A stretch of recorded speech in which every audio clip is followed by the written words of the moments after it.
ರಾಜ್ಯದೆಲ್ಲೆಡೆ ನಾಗರ ಪಂಚಮಿ ಸಂಭ್ರಮ ಜೋರಾಗಿದ್ದು ಕೊಪ್ಪಳ ಜಿಲ್ಲೆ ಕುಕನೂರು ತಾಲೂಕಿನ ಎರೆಹಂಚಿನಾಳ ಗ್ರಾಮ ಸೇರಿದಂತೆ ರಾಜ್ಯಾದ್ಯಂತ ಉತ್ತರ ಕರ್ನಾಟಕದಲ್ಲಿ ಸಂಭ್ರಮ ಸಡಗರದಿಂದ ಈ ನಾಗರ ಪಂಚಮಿ ಹಬ್ಬವನ್ನು ಹೆಚ್ಚಿನ ರೀತಿಯಲ್ಲಿ ಆಚರಿಸಲಾಯಿತು.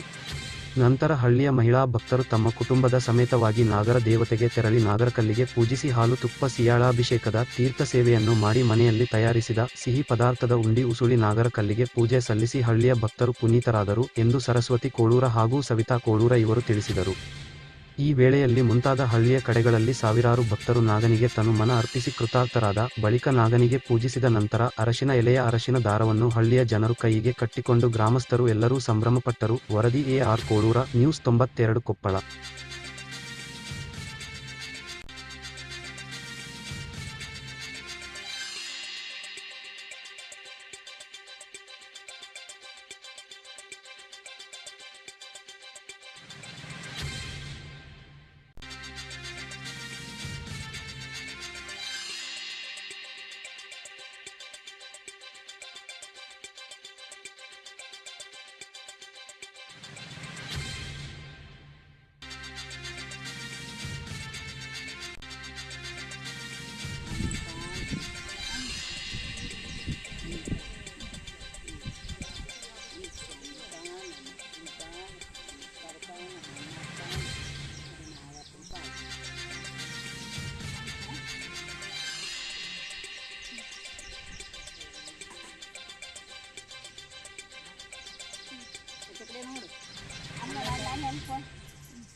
Ano,